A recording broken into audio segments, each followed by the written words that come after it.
Sejam bem-vindos ao Talks para a Rua. Eu sou a Cátia Pacheco e a conversar para descomplicar, hoje falamos sobre qual a distância de uma guerra. Guerra, uma palavra que estamos tão habituados a ouvir em todos os noticiários, nas redes sociais e que nos parece tão distante. Nesta conversa com o Lourenço, licenciado em Relações Internacionais e que teve agora a experiência de ter estado na Ucrânia, vamos perceber, afinal, qual a distância de uma guerra. Lourenço, começo por te perguntar como foi a tua experiência na Ucrânia. Olá, muito bom dia. Em primeiro lugar, quero agradecer o convite para estar cá hoje. Ah, a minha experiência foi, numa palavra, incrível, a vários níveis. Em primeiro lugar, se há 4 meses atrás me dissessem, olha, neste dia, nesta semana vai estar na Ucrânia, eu achava que era mentira. Porque, como estavas a dizer, nós vemos nos noticiários muitas notícias sobre a guerra, muitas questões sobre o que se está a passar na Ucrânia, e era inconcebível, na minha cabeça, alguém ir para a Ucrânia e participar num destes projetos. Passa à segunda parte sobre o projeto. Porque não é só ir para a Ucrânia, como pensamos ir ali a Sevilha, a Madrid, nos organizamos e podemos ir sem qualquer problema. Este projeto chama-se, teve o nome de Enlargement Camp, é uma organização conjunta da Agência Nacional de Erasmus, a representação da Comissão Europeia em Portugal, a Agência de Erasmus na Ucrânia e a Câmara Municipal de Lviv, e o objetivo era juntar 20 jovens portugueses e 20 jovens ucranianos na cidade de Lviv, na Ucrânia, para debater e para aprender muito sobre temas como o alargamento, o futuro da União Europeia e tudo o que se está a passar na Ucrânia de uma perspectiva mais local e mais imersiva do que propriamente aquilo que nós vemos em noticiários, em secções de documentário, nos canais de informação. E foi absolutamente incrível, como eu já disse, porque estamos por dentro, conhecemos as histórias reais e o que se está a passar e temos a perspectiva de locais, mas também de especialistas na área e por isso tudo aprende-se muito. Mais do que o programa se propõe a oferecer, é toda a experiência e toda a vivência torna tudo muito mais enriquecedor. O que achas que mais te marcou que nós não conseguimos ver nas notícias? O que me marcou mais? Ora, eu diria que as pessoas, porque, como eu estava a dizer, ouvimos muitas histórias e tu ouvires uma reportagem de alguém que está longe, que já está separado por ti por um ecrã, mais toda a distância física e virtual que possa existir, e estás com uma pessoa e ela contar-te a tua história e como é que é viver o seu dia a dia num país em guerra, porque para nós estamos numa zona que se pode considerar um bocado mais segura, longe das frentes de guerra, uma cidade que não é atacada constantemente, como seria, por exemplo, Kiev, porque é a capital.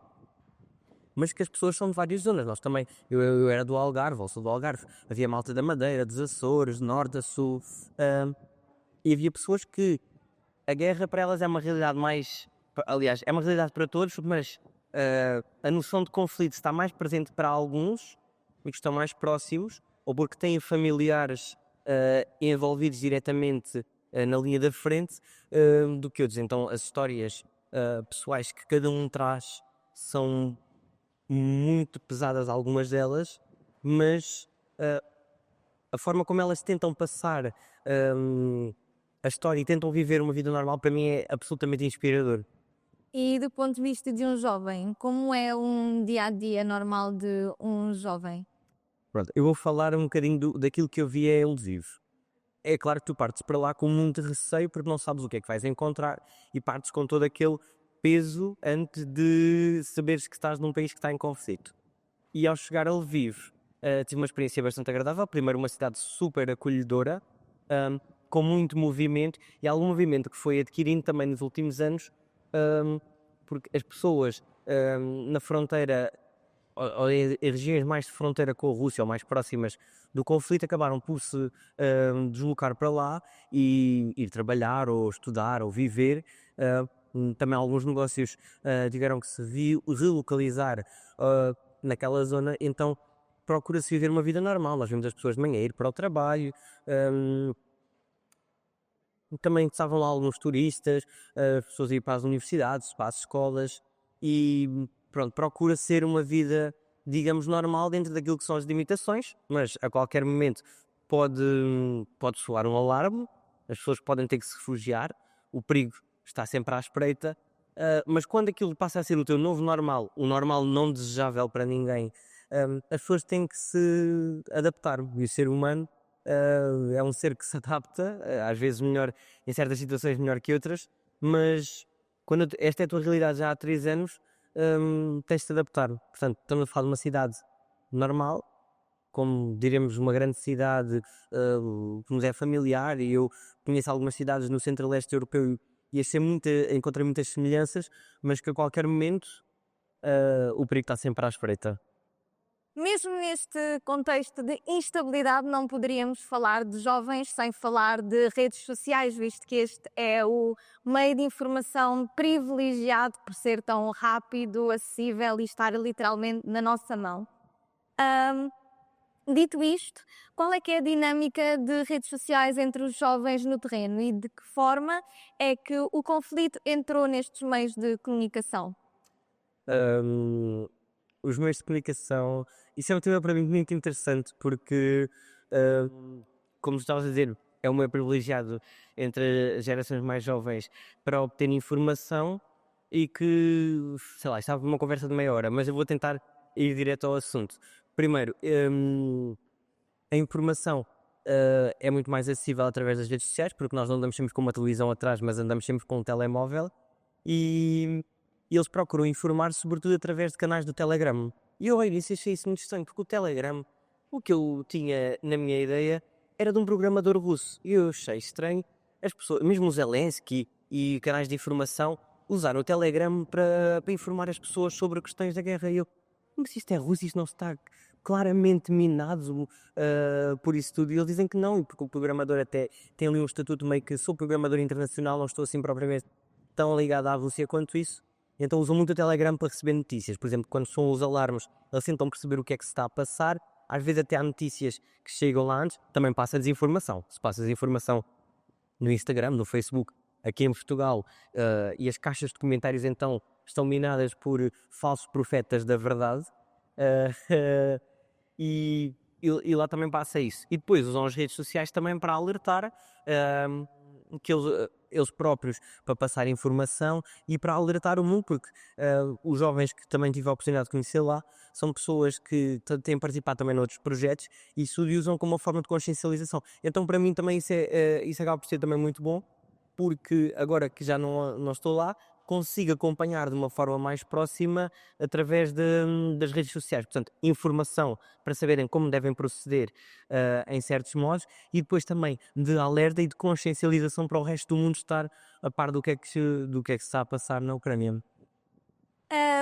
Cá, enquanto fazemos scroll nas nossas redes sociais, acabamos por nos cruzar inevitavelmente com diversas notícias e atualizações de guerra ou de outros conflitos internacionais.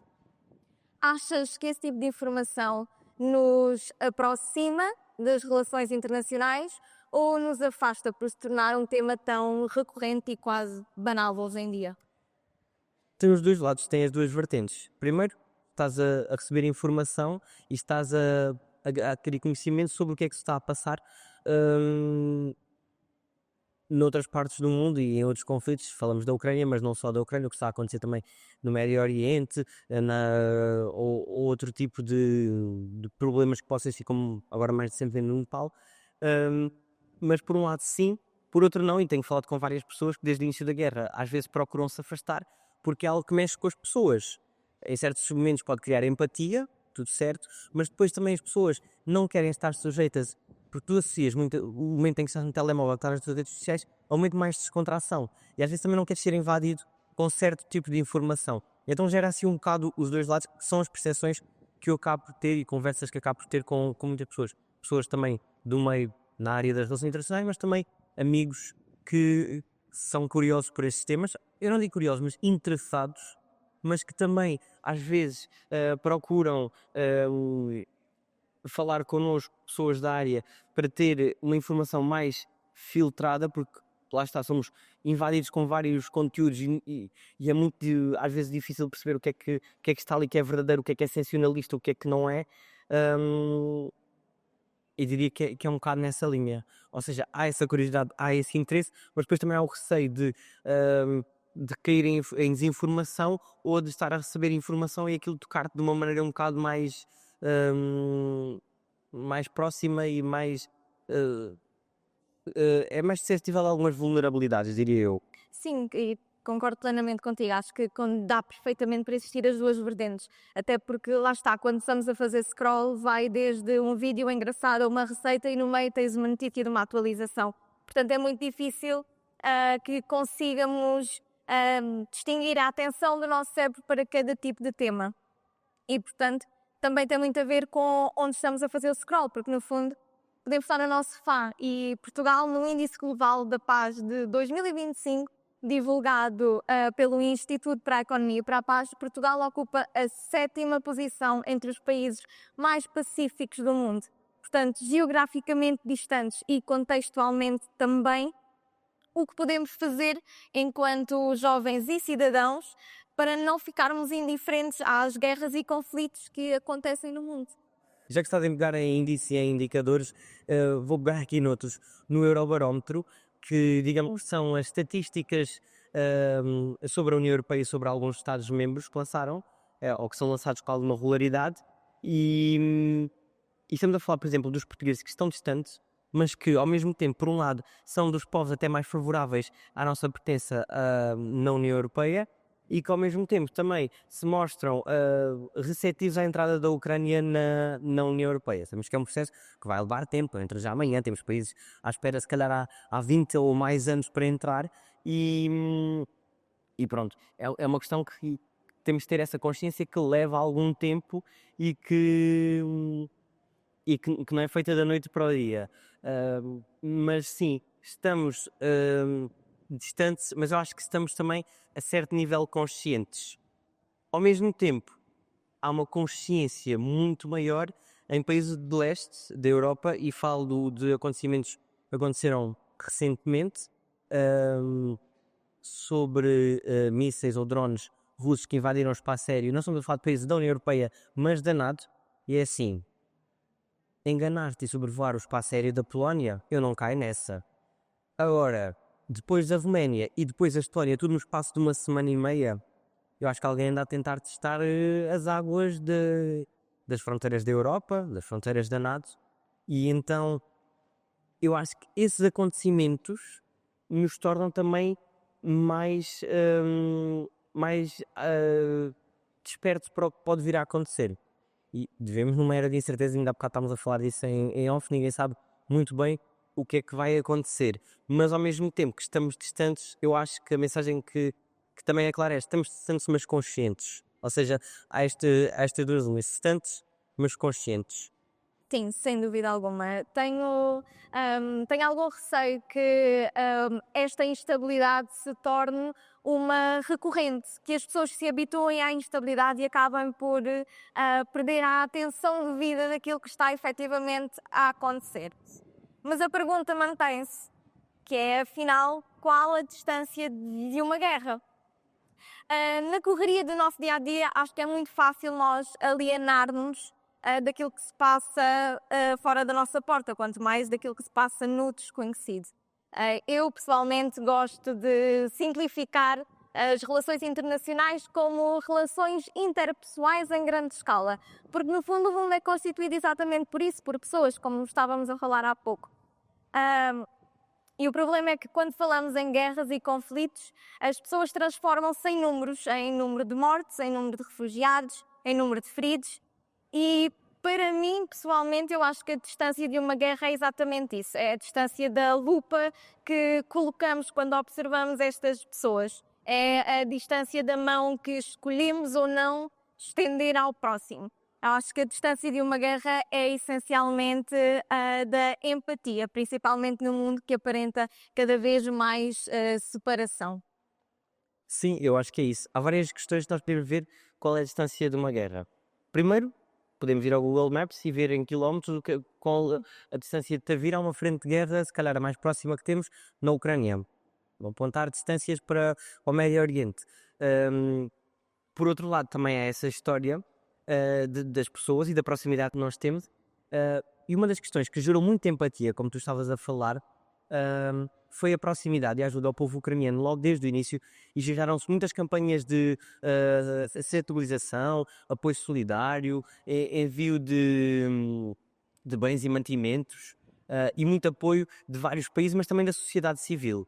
E uma das razões que também foi lá apontada em Lviv para essa proximidade é que a diáspora ucraniana é muito grande e também se faz sentir em Portugal, e começou-se a fazer sentir a partir dos anos 90 e 2000. E é uma comunidade que com o tempo foi integrando bem no meio da sociedade, e todos nós, se calhar, tivemos um colega ucraniano ou conhecemos alguém, e então a proximidade aí acaba por ser um bocado mais...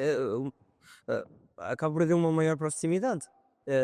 E então a solidariedade também se faz sentir assim, muito a partir desse ponto da empatia, do conhecimento e da relação interpessoal, como estás a dizer. Outras questões, também da distância de uma guerra. Falou-se muito no início da inflação, vão aumentar os preços, agora é tudo culpa da guerra, agora querem aumentar os preços e a culpa é toda da guerra. Vamos pensar assim de uma forma mais geral e sem querer entrar aqui em muitos detalhes.